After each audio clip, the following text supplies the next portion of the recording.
Bismillahirrahmanirrahim. Assalamualaikum warahmatullahi ta'ala wabarakatuh. Saya Ahmad Izzah Fadil akan menceritakan serba sedikit tentang kesinambungan golongan-golongan orientalis kepada umat Islam. Baiklah, siapakah golongan-golongan orientalis ini? Golongan-golongan orientalis ini merupakan orang-orang yang berasal daripada barat yang membuat kajian tentang orang-orang yang menetap di Timur Tengah. Dan perkara-perkara yang dikaji oleh golongan orientalis ini adalah seperti sejarah orang Timur Tengah, budaya dan sebagainya.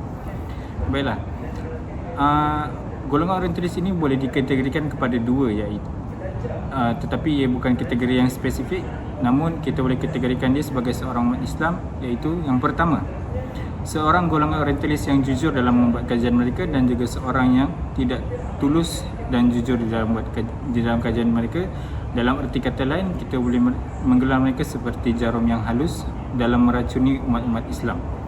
Baiklah, golongan-golongan yang majoriti di dalam orientalism ini adalah golongan-golongan yang tidak tulus, kerana mereka mempunyai satu tujuan yang utama, iaitu untuk memesongkan dan mengucar-kacirkan umat-umat Islam.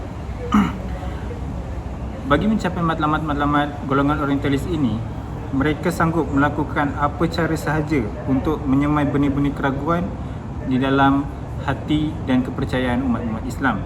Antara keraguan yang mereka lakukan adalah mereka telah merendahkan akhlak Nabi Muhammad SAW serta memasukkan sejarah-sejarahnya, dan juga menafikan hadis-hadis yang dibawa oleh Rasulullah SAW.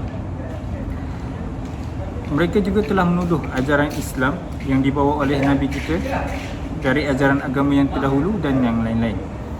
Dan fakta ini telah disokong oleh ayat Al-Quran daripada surah An-Nisa ayat ke-89 yang mengatakan bahawa mereka suka kalau kamu pula menjadi kafir sebagaimana mereka telah menjadi kafir. Maka dengan yang demikian menjadilah kamu sama seperti mereka. Oleh itu, janganlah kamu mengambil seorang pun di antara mereka menjadi teman rapatmu sehingga mereka berhijrah pada jalan Allah.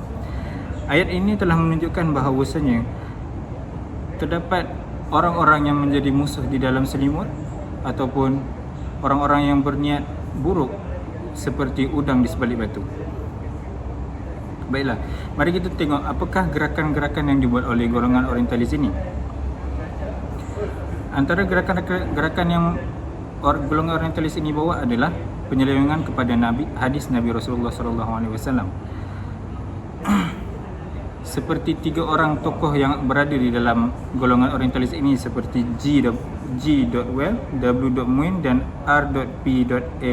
Dozy, yang telah membuat kajian kepada hadis Rasulullah dan mengatakan bahawa hadis Rasulullah ini tidak, hadis-hadis yang diriwayatkan oleh perawi-perawi yang terkenal di kalangan umat Islam seperti Imam Bukhari dan Muslim adalah palsu, kerana tidak bersambung sanadnya, berpanjangan kepada Rasulullah SAW. Dan penulisan-penulisan daripada ketiga-tiga tokoh ini telah dibawa sehinggalah ke golongan orientalis pada zaman kini, iaitu Ignaz Goldziha. Dan dia ini telah mengatakan bahawa hadis-hadis ini sepenuhnya palsu dan tidak benar. Golongan-golongan orientalis ini sudah mula bergerak pada abad ke-18 dan juga ke-19, dan ianya telah memberi impak yang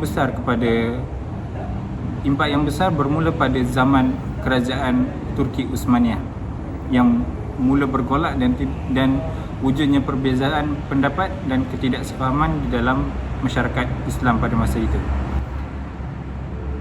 So, kesimpulan daripada penceritaan kesinambungan golongan orientalis ini, kita sebagai seorang umat Islam perlulah memperkuat lagi pemahaman kita kepada ajaran-ajaran agama kita, dan juga menjaga akhlak kita sebagai umat Islam agar kita tidak tertipu ataupun tidak mudah diperdayakan oleh golongan-golongan seperti ini.